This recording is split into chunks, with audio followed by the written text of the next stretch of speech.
Se você tem 40, 50 anos ou mais e tem tido alguns sintomas para urinar, fique atento no vídeo que a gente vai descrever alguns sintomas e que podem demonstrar que você tem o crescimento benigno da próstata.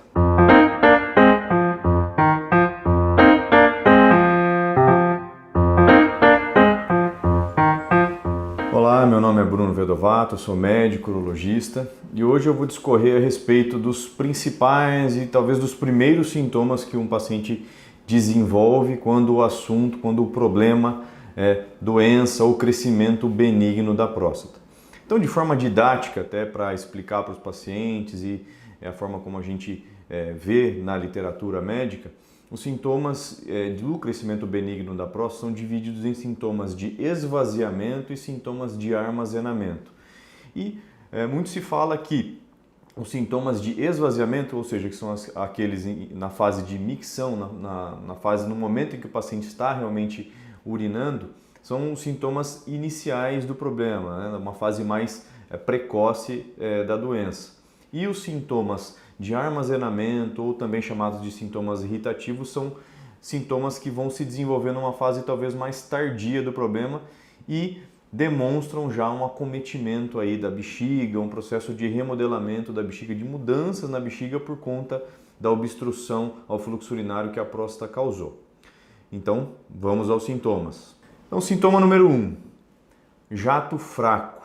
Tá? Então esse é um sintoma frequente, geralmente um sintoma inicial, o paciente vem se referindo, falando, descrevendo que o jato está sem pressão, ele tem urinado de forma intermitente, ou seja, faz um pouco, para, não urina tudo de uma vez só, não tem mais aquele jato grosso, contínuo, como era antes. Tá? Então, a forma mais falada desse sintoma é que o jato perdeu pressão, isso muitas vezes é bem evidente, o paciente relata isso muito bem.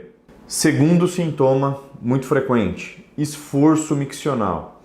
Então, o que é isso? É quando o paciente está precisando fazer prensa abdominal para conseguir terminar ou iniciar ou manter um fluxo urinário, a micção.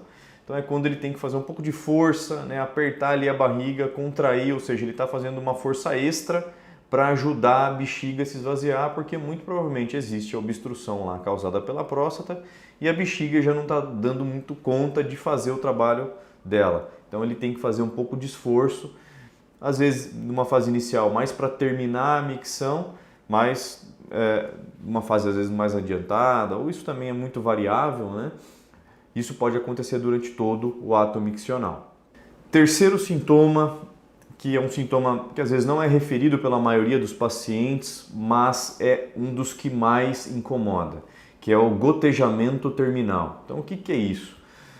São aquelas gotinhas chatas que depois que o paciente terminou de urinar, ele vestiu lá a cueca, vestiu a roupa e aí sente que ficou saindo algumas gotas ali, enfim, sujou a roupa, Então, isso é extremamente desagradável, às vezes deixa o paciente constrangido, com a roupa ali com mau cheiro, e isso também demonstra, pode demonstrar algum problema relacionado ao crescimento benigno da próstata. Por quê?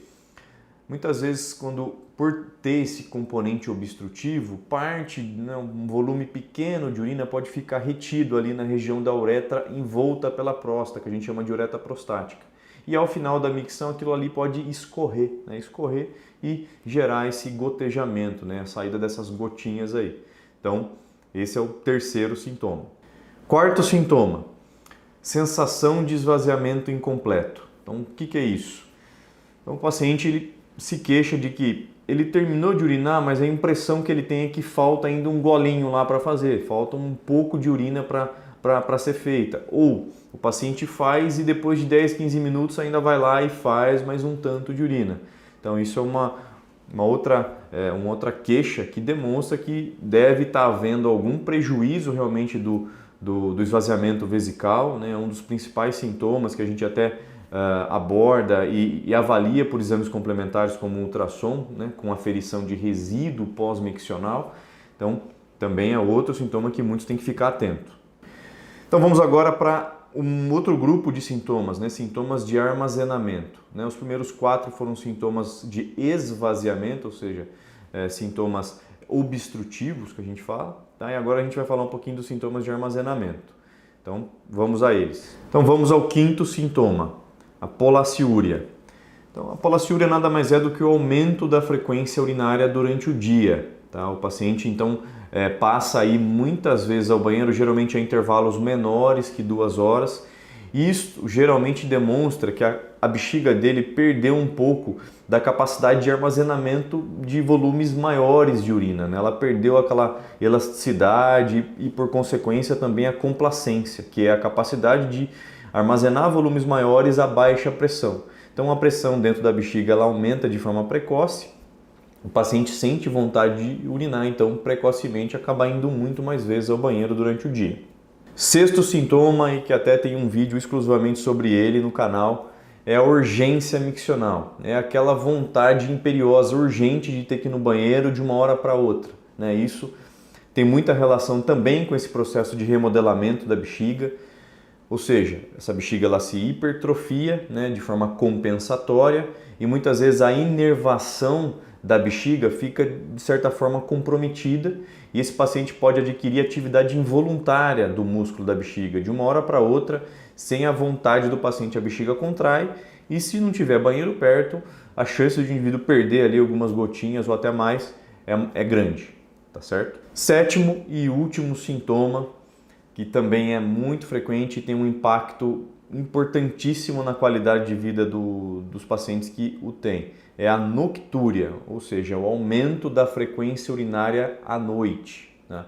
Então, muitas vezes esse paciente, ele não acordava à noite, ou acordava no máximo uma vez, ele passa a se queixar de que está acordando 3, 4, até 5 vezes, ou seja, tem um sono de péssima qualidade, né? Deita para dormir, daqui a pouco vem aquela vontade que incomoda, ele não acha posição na cama, tem que levantar para urinar.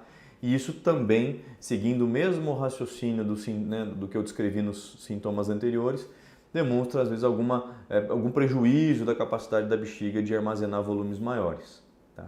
Então, esses são os principais sintomas, né, relacionados ao crescimento benigno da próstata. É claro, a gente até conversou recentemente numa live dos possíveis diagnósticos diferenciais, né, ou seja, do que outras coisas pode ser, né, se tratar e levar esse tipo de sintoma, mas nessa população, né, ou seja, homens acima de 40, 50 anos, que não tem nenhum histórico de problemas ou de manipulação do canal da urina, o principal diagnóstico responsável por estes sintomas é sim o crescimento benigno da próstata. Então, compartilhe esse vídeo, muitos têm avós, pais, o marido, às vezes você está percebendo que ele está tendo esse sintoma, ou você mesmo, numa roda de conversa, alguns amigos relataram isso para você. Então, espalhe essa informação, muitos não fazem nem ideia de que o crescimento da próstata pode ser o problema. Tá bom? Grande abraço e até o próximo vídeo. Tchau, tchau.